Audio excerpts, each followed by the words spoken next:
All right, let's go ahead and get started.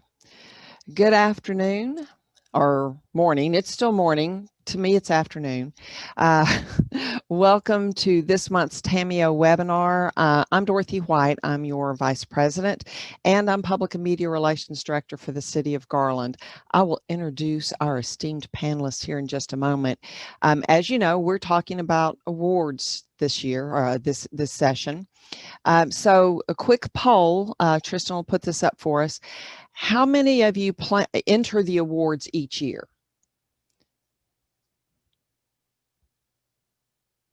Let's see, go ahead and click on the poll. And then the next question is going to be how many of you will enter for the first time this year? So go ahead and click that one as well. Because we want to get an idea. So we've got quite a few who are regulars, a lot of newbies. That's going to be great. That's going to be great. I'm excited about that.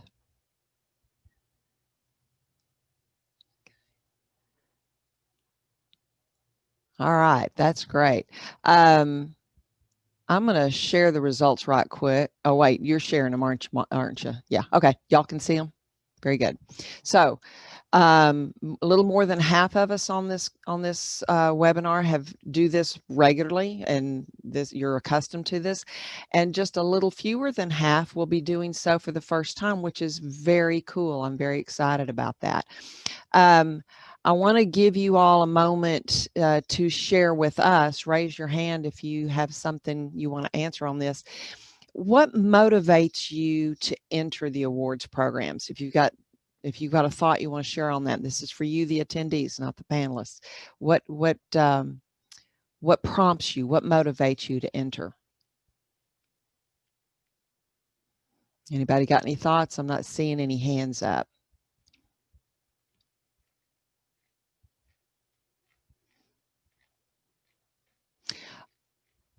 Recognition for your city. Okay, that's good. Somebody's answering in chat. I can go with that.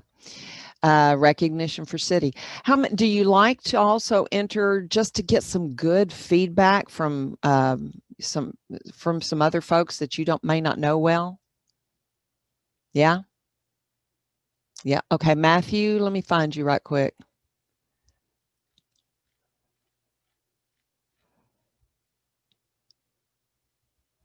Can you unmute yourself, Matthew? Okay, there you go. Matthew, go ahead and speak up. Go ahead and unmute yourself, Matthew. There you go. It was covered by a icon, partially. When I have a really good project to enter, something that I think really puts forth our best effort, then I do it. Not just to enter it, but something that I think that has a shot. I hear you. And some other folks are commenting about it's fun to get the feedback and get validation from a third party for your department's work. That's part of what motivates us. I love to read those comments. So that's a great thing. So today, that's why we're talking about awards. Each year leading up to and after the TAMI Awards program, we hear from you all. We hear from you all about questions about what it takes to submit a successful awards entry. So today we're joined by some folks who have a lot of experience. There are some of our award-winning peers from around the state. We're going to get insight and tips from these folks. And of course, you'll have the opportunity to ask questions of your own. Be sure and use the Q&A function. I can actually see that better. So if you'll use the Q&A function, which is in the bottom of your bar there, and give us your questions, then we will answer those as we go. And as an extra added bonus, as we wrap up our program today, we're going to hear from the TAMI Secretary and our awards chair, Molly Fox, who's also our esteemed colleague from Flower Mound. about this year's awards program, and a few things that you're going to see new and different when we open that up in just a few months. So let me start by introducing our panelists. We have Ann Beck. She's Marketing and Communications Manager for Mansfield's Parks and Recreation Department. She has experience in both news and marketing with a heavy emphasis on photography, graphic design, and social media.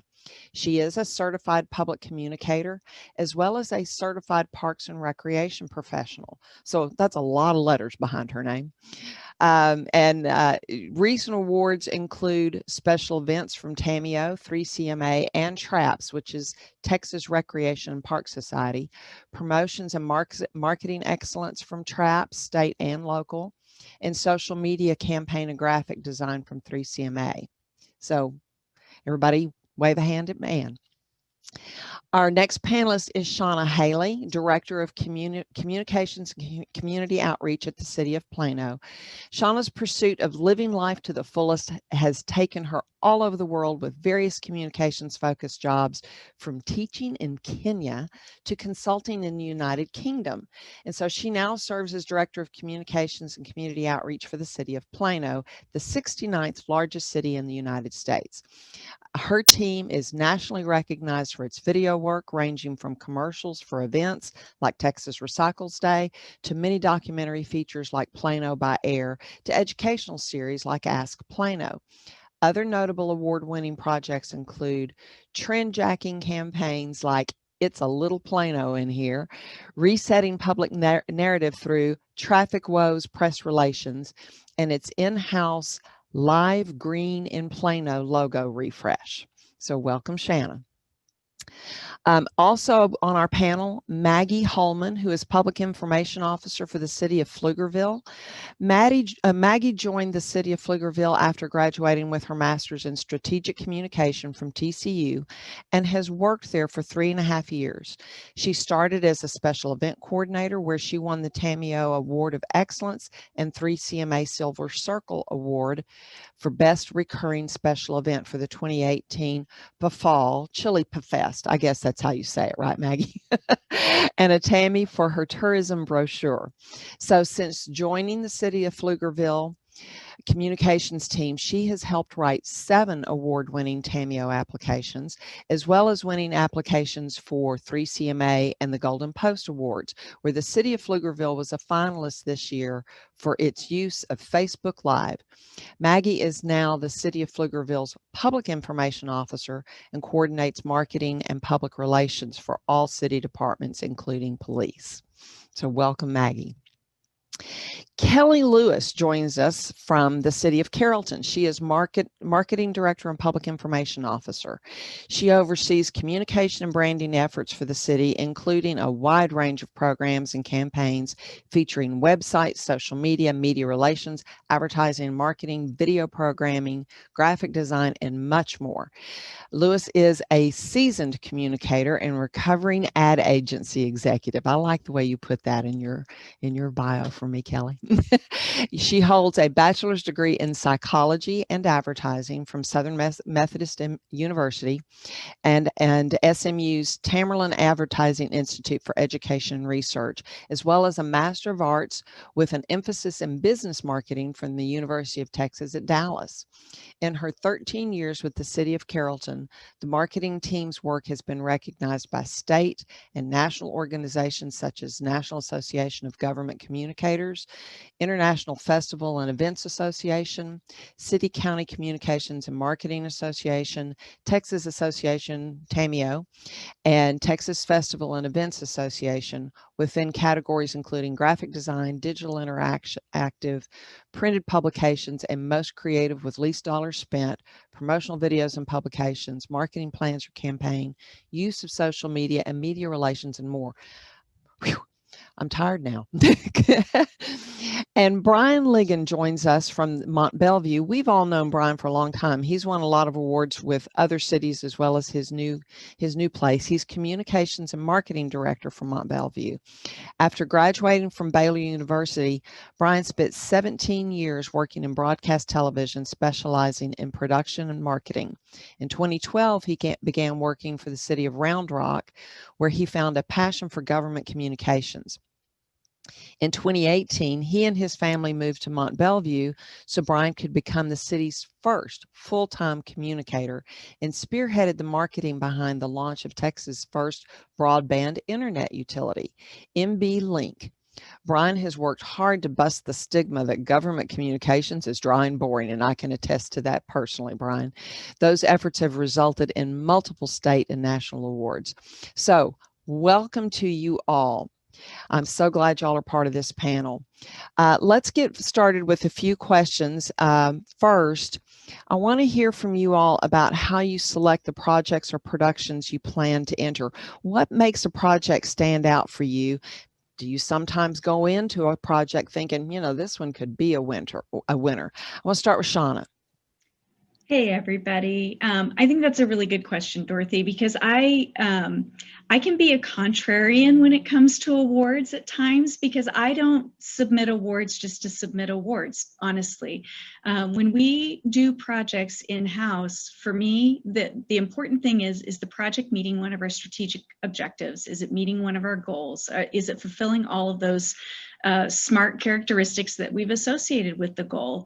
And if it is, and it outperforms, then it's one that I go, that might be one that's worth submitting for an award, because there has to be a clear hero to me. You know, there's really something above and beyond what our goal was that it achieved, or it really turned something around and put us on a new path. As a project, the classic one for that is It's a Little Plano in Here. That was a response out of our communication strategy, and it had an unexpected outcome for us. And so it was a really good story. And then the other thing that becomes an award submittal criteria for us is sometimes we just want to benchmark ourselves. So it's not necessarily about whether or not are we better than other people, and you know, is this a bragging right for the city? Like, there are a lot of other things we can brag on in the city, and I don't necessarily want it to be our staff. We can brag internally enough. We don't need to have that through awards. But I want to know, how are we doing, and how do we compare against our peers? You know, where can we improve? And then where do we compare against people who do comparable work that aren't in the government? Because as we all know, our residents really don't care what the government has to tell them by and large. They're concerned about the latest, greatest ad from Ryan Reynolds' group, you know, for Match.com, you know, Satan loves 2020. You know, they're comparing our work to that kind of ad. And so I want to know, what does an outside group think of us? Because that's going to tell me whether I'm reaching penetration with the people that I'm trying to reach in competition with private sector. Very good. Kelli, why don't you share some thoughts? So I don't really want to go after Shannah anymore because she's took all of my talking points, but it's good, actually. We have the same approach in Carrollton. I can say that we've never, in my tenure here, we've never put something in an awards program or to enter it with that being the goal. It was always based on something to do with our strategic business plan, and we already compile all of our information in order to pull analytics and give those results to the departments that we work with. So as we're seeing those results come in and we're pulling that information for our different departments, a lot of times we'll look at what impresses us, or what you know, we'll sit around as a team and say, wow, did you see these numbers coming in that we're doing for this parks program or this library event or whatever it is? So wow, we should really maybe set this one aside to think about entering this one, because like Shannah said, it's great to benchmark that, and we're seeing it, we're feeling impressed by it, but it's always good to double check, is that something that resonates with other people as well, especially if it did resonate with our residents and our citizens, and we're receiving that positive feedback. And if I can share my screen really quickly. Certainly. See? Maybe I can. There you go. Okay, so I put this together a couple of years ago for a different TAMI session about entering awards. I'm not going to go through the whole thing, but just to show real quick. That's flipping for y'all, right? Yes. Okay, just making sure it's not showing me what y'all are seeing. So one of the things, like I said, we already keep everything compiled in easy access, but it's even better if we already have that stuff ready to go. So one of the things I look at when someone on my team says, hey, this would be a great one to enter, I want to make sure that we do have all of those items ready to go and to quickly and easily submit, because we're all so busy. Nobody has time to spend putting together entries that are unnecessarily complicated. And I want to look at the analytics first and foremost to see if it is something that we can really sell to our colleagues of, did we have great metrics? Did we have the clicks, or whatever the goal of that event was? It comes from our strategic business plan usually. Did we meet that? And then it's all about that base, meaning your base audience. But sometimes we're writing to our bosses or our citizens, which is city council or city management and citizens. And for an award entry, it's a little bit different. When I look at a potential award entry, I want to see, did it impress me as a marketing or communications professional? Because that's a different audience. And like Shannah was saying about targeting against, professional outside advertising, same thing. Is this written in a way, and does the message convey to the general world and to our peers, which we can be a little more critical than other people because we do this every day. So I think the rest of this is about other topics, so I won't bore y'all with that right now, but. And so everyone knows, we will put that presentation on the website with the other shared content that we share. So we will have that available for everybody. And you unmuted if you got something to add there. I did. I had a couple things. So I actually have a slightly different perspective on the awards. I actually kind of do it for the clout, but not from peers so much. I will say it's twofold. One, I've noticed this personally that, I get like all the Google reviews and all the emails that come into the main inbox and things like that. So I get to hear a lot of compliments. I mean, obviously I get the complaints also, but I still get to hear the nice things a lot more than a lot of our staff members do. And so I think I always look at awards as a way to recognize other people. And that's one thing that I would suggest for everybody, is to try and look like, I mean, obviously I'm in parks, so we enter in tracks in addition to TAMIO, but if you are, in City Hall, to try and look industry-wide, what awards are there for Public Works? What awards are there for the Water Department? And try and find ways, because that's something where, we can help those departments enter in those, because just like how, nobody has time to put them together, even if it's more their topic, like, the skills of putting together the awards and collecting the photos and writing it up and things like that are usually not something that they're going to have somebody that would do. That would do that as well as someone in communications could do. But that's a really great way to get them some recognition. And, obviously it just makes the whole city look better if everybody's winning awards. And the other part of the clout with that I was going to say is, like, I know, like, we always joke internally, like, the awards don't really mean anything, but to a lot of our residents, they really do. We won this one award a couple of years ago. And I can't tell you how many times people say back, well, we have an award-winning park system. And we're like, yeah, everybody kind of wins that award. It's not like it was great. It was nice, but it wasn't like it was there's a couple awards that are like big. It wasn't one of those, but people reference it all the time, and that's just a way to really build like the brand and image of the city as, a really high class. And that's just another way versus just telling people we're a really great city. People like to say, what it's like, those stupid 10 best cities to live, whatever, and there's like a million blogs that all make it up and nobody really knows what any of them mean, but people get real fired up when you get listed on one of those things. So it's a really easy way to have something concrete that you can say, look how skilled our staff is, look how great a city we are, even if you personally don't really think it means a whole lot like that. But like I said, it does seem to mean a lot more to the staff versus like me. Yeah, so. I understand. Maggie, you want to add to that? Yeah, kind of building off what Ann said is, the first thing we do after we win awards at TAMIO or any other organization is, well, other than, posting on our internal communication saying, yay, our staff, but we take those to council and we show council, what we've done. And I think that goes a lot towards building, hey, look, our communications team, we're awesome. Give us more money, give us more people, give us more resources.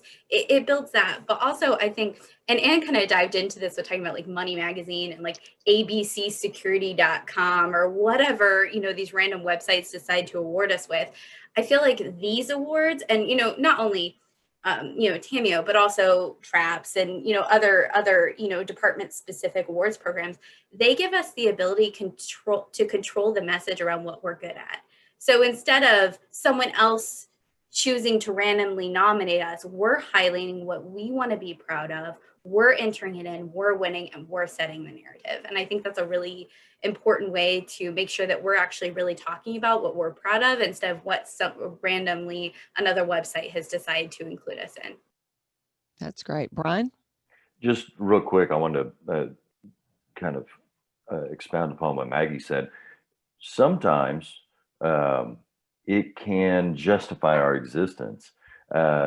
I can tell you when I got hired in Mont Belvieu, my position had actually been put off, I think 3 different budget years. They were like, no, we need a communicator. They'd get down to that last round of budget and they'd cut it and they'd put the money someplace else. And they finally pulled the trigger. And even after coming to the city, I could tell that on council, there was some hesitation as far as, do we really need this guy? We were doing okay. Do we really need this guy? What does he really do? And then in that first year, I was able to come out. I was able to win awards, through TAMIO. I was also able to come home with 2 Savvies and through 3 CMA. So I was bringing home state and national awards. Year 1, getting it done. And then I was able to take those to our council and be like, this is why you hired me. You made the right choice. It's like you did okay. This is what having a professional communicator in your organization does for you. It's not about the awards. I'm not a produce for awards kind of guy. I'm going to do this many awards every year.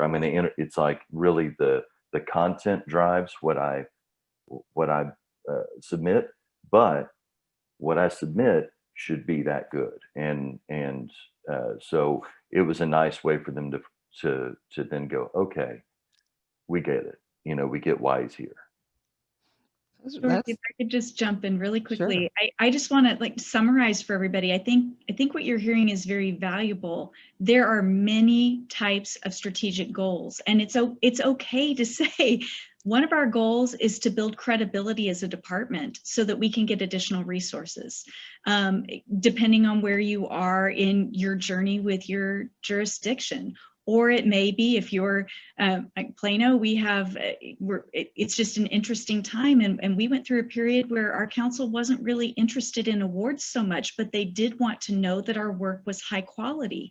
And so that became a way that we could deliver a proof point on projects. So don't be afraid of saying, hey, I need resources, and the best and easiest way is to show the proof in the pudding, as Brian and Maggie were both indicating. I think that can be very valuable for you.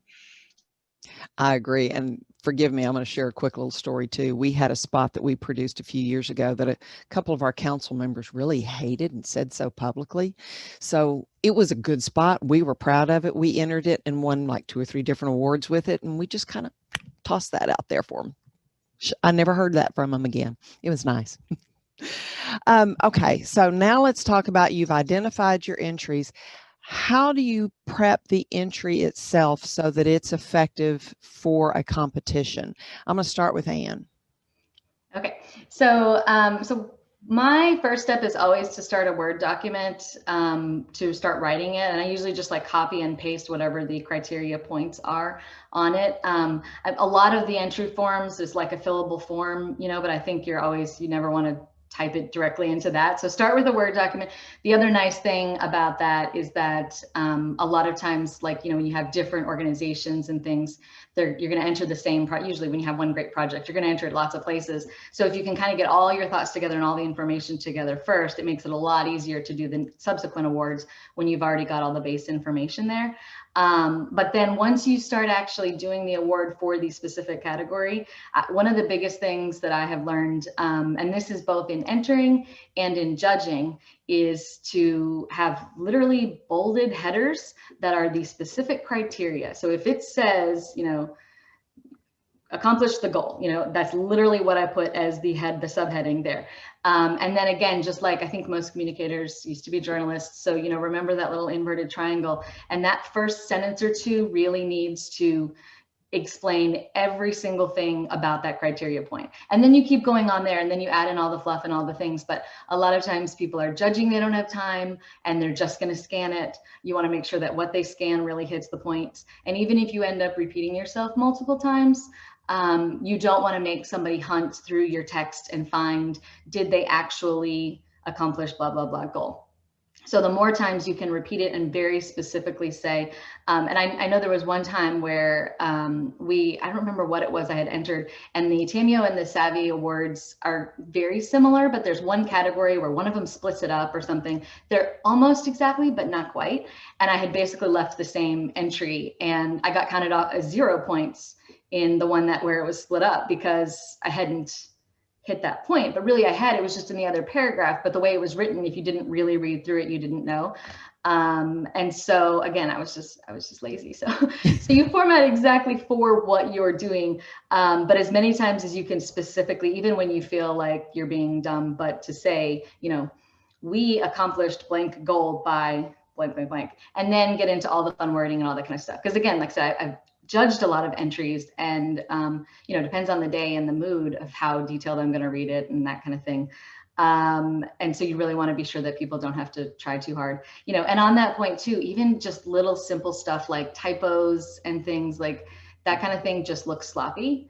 And so in judging, I immediately probably take off way more than I should for that. But you know, it's one of those, especially if it's a communications award, like, you should not be making silly mistakes like that as a communicator. So, so that's the kind of thing you don't want to lose credibility on, those little simple things. And then one of my favorite tricks is to save and submit PDFs when possible. A lot of times they'll tell you like you can only have X number of attachments.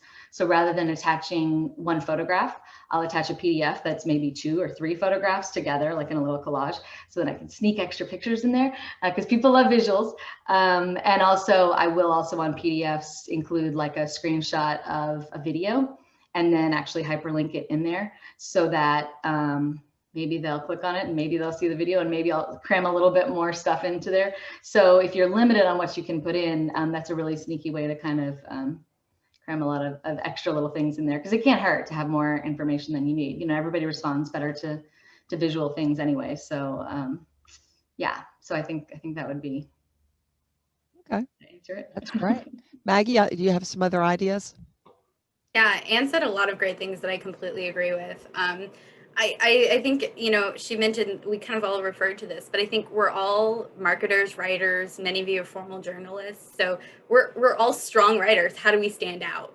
And I think it's by being thorough, by really talking about those analytics, really mapping it out. And I think it goes to say, you know, when we talked about this first question, all of us on this panel said, we just create great content and then that turns into awards. We don't create things for awards. And I think that goes to speak to like that our awards winners, our entries are genuine. And so they have a lot of heart and a lot of narrative and a lot of passion for the projects that we're doing. And I think for me, in the last few years, I've kind of taken, kind of helped coordinate and write a lot of our entries, but I am always working with the individuals who actually may have spearheaded that project to make sure I'm getting that voice. Even if I'm the one writing or polishing it, I still want their kind of heart in that narrative that I'm telling about their story. I think, you know, I do very similarly to what Anne said. I was almost laughing when she said that, because we take a Word document, we write out all the questions, we insert in all the pictures and analytics and content. So basically I'm showing the judge, this is the way I want you to see my entry, not as block attachment. And so I do change that into a PDF and upload it. And that's something that I find very helpful as well. And I know along with many of us, if there's anyone out there that would like to see what some of these award-winning like documents look like, I'd be happy to share them. I also think there are kind of two like pitfalls that we can get into with awards that I have to keep mind of. And the first is not letting the deadline get on top of us. It is so easy for this to happen.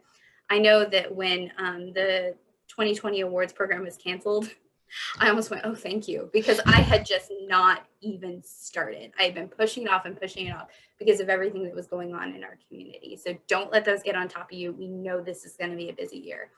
And I think, I believe Kelli mentioned this in the first question, but also,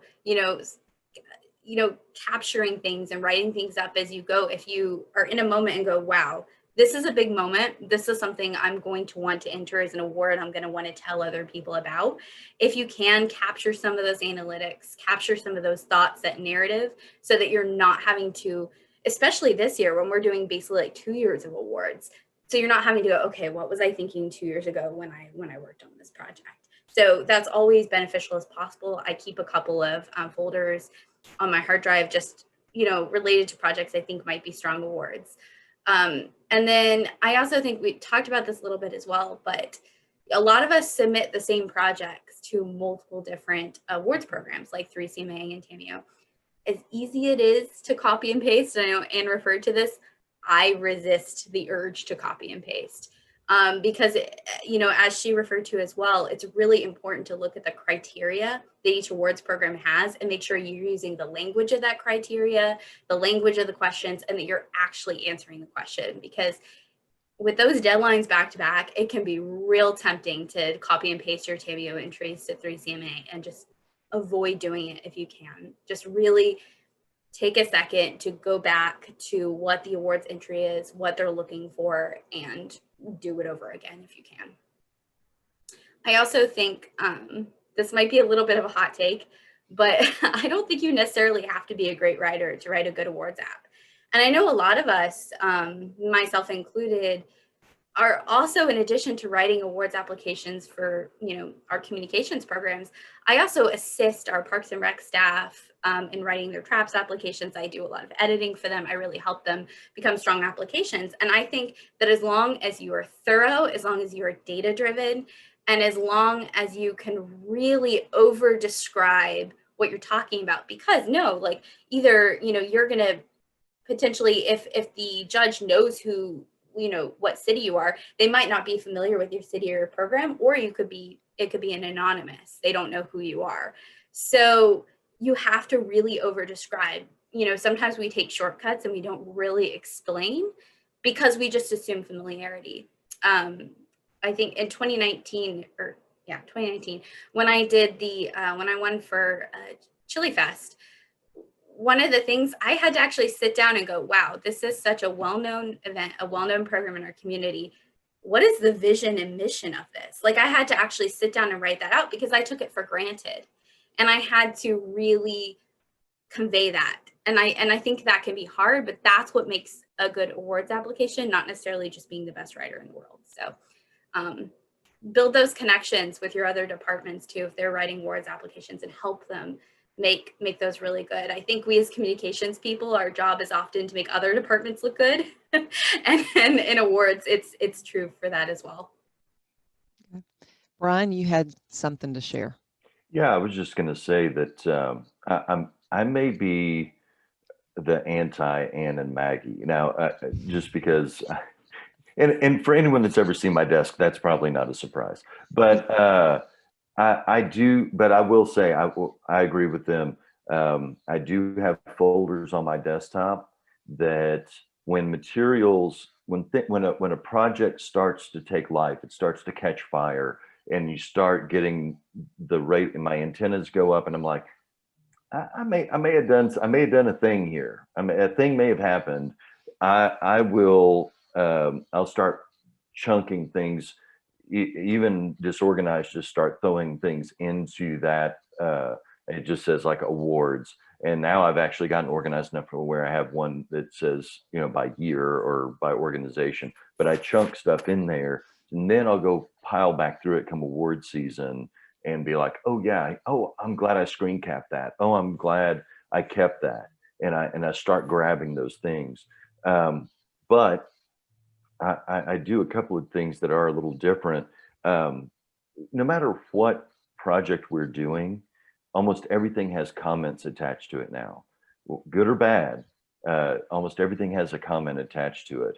And when you see it resonate with your residents, who is ultimately, that is the purpose of what we do. As proud as we are, as much as we love what we do, it doesn't matter if they don't love what we do. But when I get comments like, hey, whoever's running this Facebook page needs a raise. I love this. This was a great thing. You know, it's like, who's the lady that runs this page? She gets us. You go, girl. And I'm like, I'm a man. It's like, that's okay. But I will screen cap. I make sure that I capture those conversations. And then I make that a part of the entry. And I say, look, here's all the numbers, but here's the love. Here's the proof that this resonated with the audience that I needed. And I think that's been a very successful part of some recent entries for me. But that's, so I would just kind of say, hey, when you get those things, when you get those when you get thank you notes from the department that you produced that for, whatever messaging that is, because they got the results they wanted, keep that. And then send that email as a part of your entry. Kelli? I was going to say, I think Ann and Maggie already touched on it a little bit, but one thing that I do is start with the judging criteria form. So if you've never, for the people who said they haven't entered before, there's a link on TAMIO's website, for example, but almost all of the awards now have that you can see exactly what they're judging you on and what the point breakdown is. So you may spend all your time on one thing that you find really important, but if you look at that sheet, it's worth 10%. And something else that you didn't really think about that much is worth 50%. So it's like a cheat sheet to the test a little bit. So, I mean, like we've said, we're producing quality content. Obviously, we're proud of what we're promoting, but it doesn't hurt to see how you're being judged either. So take that into account. Shannah? Yeah, I 100% agree with that. That judging criteria sheet is really kind of your Bible to walk through. You know, it's telling you what they're looking for. And I know that we're going to talk a little more about, you know, from the judge's perspective. But remember, and maybe I'm jumping the gun a little bit, but folks are only going to have a couple of minutes. There are lots of awards to review. So what are those 2 to 3 key messages? Just like you were doing a press conference, what are the 2 to 3 things that you want people to walk away with? And those are the things you need to drill down and hold to. And those data metrics, you know, those are your proof points, but they're not your story. What I find we all struggle with, and the longer you're with an organization, the more you fall into the same struggle bus. We all drink the Kool-Aid of where we work, and it's like, this is the greatest thing ever. Well, why is it the greatest thing ever? And, you know, sometimes I hear back from my staff, and I am quite sure you hear it from your colleagues too. Well, everyone around the state is talking about XYZ thing that, you know, fill in the blank city is doing, you know, and usually, you know, for our perspective, they're saying, oh, everybody's in love with what Plano's doing. So my logical question back is, why are they in love? What is it exactly that they love about it? Because it might be surprising that the thing that others notice is not the thing that you thought was the major telling point. And here's a clue for you. That's the thing that's going to stand out to a judging panel too, because that's that unintended hero story of your submittal. So it is that love that Brian was talking about. Let's say that we're making a submittal and it's not to TAMIO and it's not a savvy award submittal. Maybe you're doing the Hermes Awards, you know, you're doing an outside organization.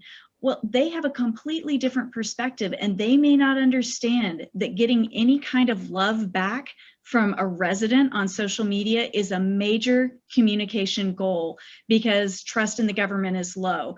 And I would probably start with that story if I was trying to do a public messaging campaign. So think through what judges and what other people outside of the bubble are looking for. And one final comment about that, one thing I keep in my files, and it's not, again, because we don't ever start with the perspective of awards, we just track everything about every project we've ever done.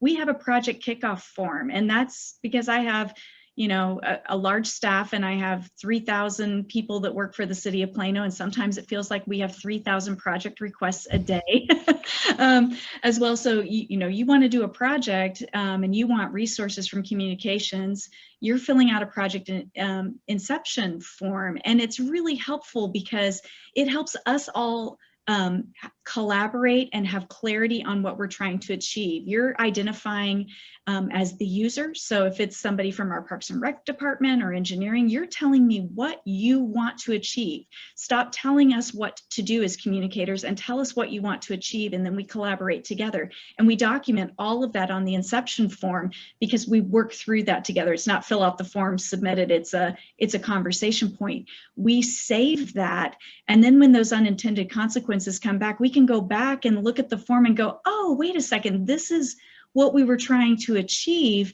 and the data supports it. And then here are the other 4 things. And then in my submittal, I'm going to talk about the other 4 things and then say, oh, by the way, those 3 things that we also wanted to achieve, yeah, we knocked those out of the park too, but the other 4 are really the reason why this is an award. Yeah. And Shannah, we've got a request from one of our attendees, if you could share that form with us. So when afterwards, if you'd send that to me. Okay, let's go ahead and move to our last question, because we are actually we're running toward the end of our time. One of the things, and Shannah, since you kind of alluded to this, I'm going to go ahead and start with you. Many of us have judged competitions, whether it's TAMI or other competitions. As a judge, what makes an entry rise to the top of a category for you? Yeah, that's a great question. So honestly, if you just tick all the boxes on the judging criteria, you're not going to rise to the top for me, because I expect a submittal to tick the boxes. So I'm looking for the thing that's above and beyond. What really made this a super special project? And it can be that very personal story. I happen to like this because, Brian mentioned this just offhandedly, that he was able to get additional funding really for a new department.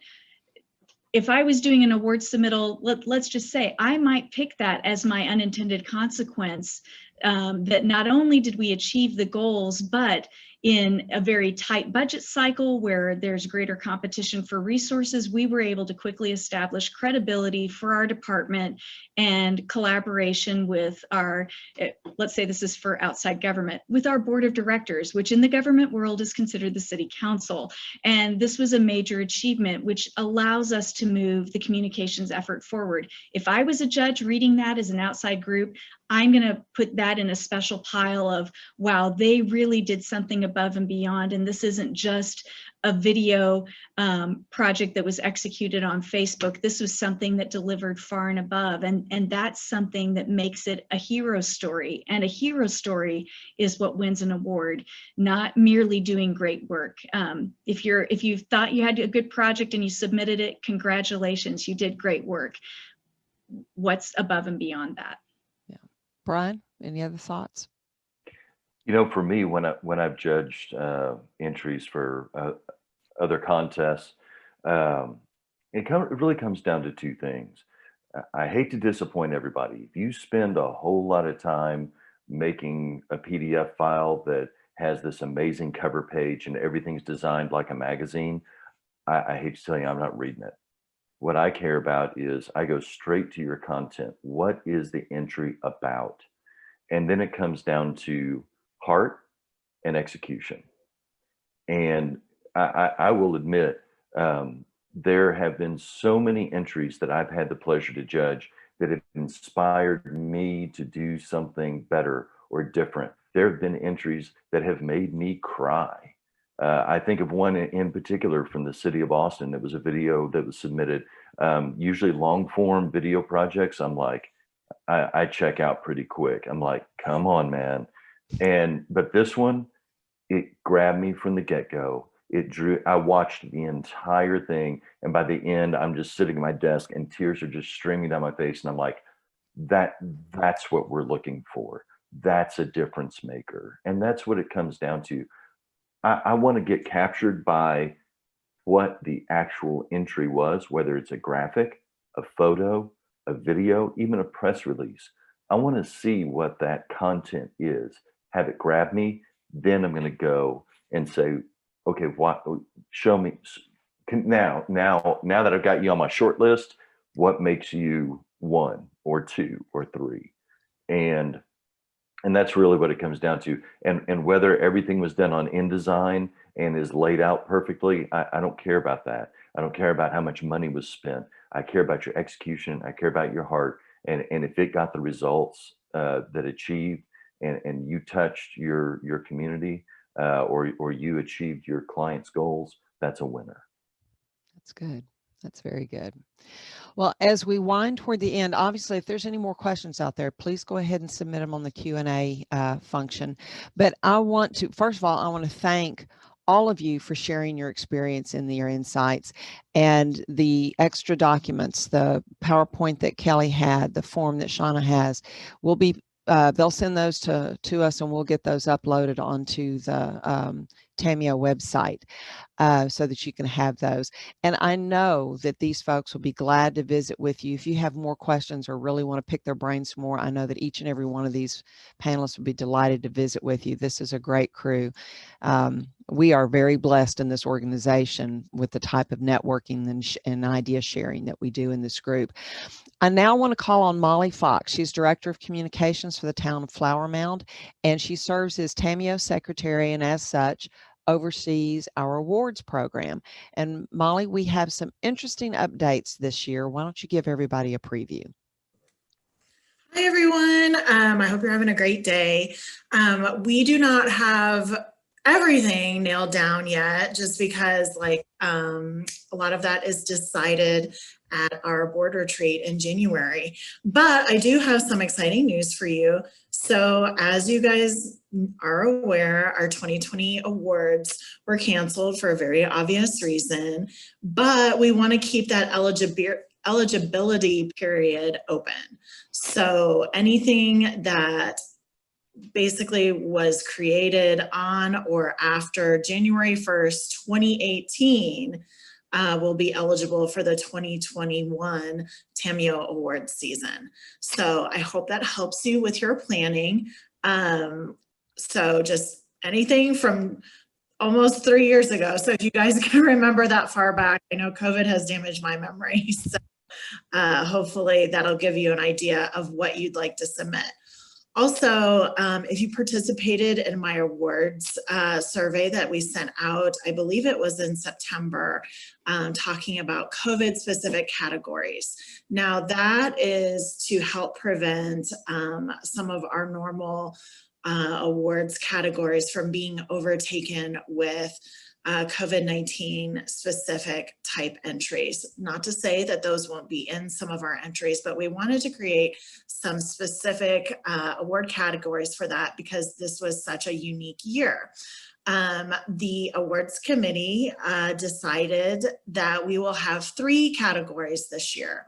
So for COVID-19 specific awards. So that will be an external communications category, an internal communications category, as well as a video. We know there are going to be tons of videos. Videos are one of our most popular, I'm guessing actually our most popular award category. So that will be available to everyone. So start thinking about what has really resonated, like the panelists have said, with your community this year and what you'd like to submit.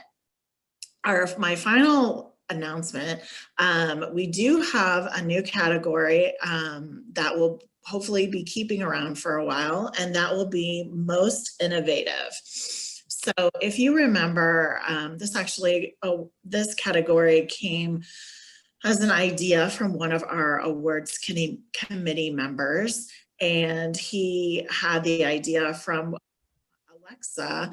And when you ask Alexa, plugging in your city's news with Alexa. So things like that, kind of out of the box thinking that don't really fit in any one of our specific categories right now. So if you have something that you are really excited about that your city is doing, And it just doesn't fit in any of these categories. You know, it's not a video, it's not necessarily a social media campaign, one of those things. Be thinking about that. We're going to be releasing more information about that as well as we get closer.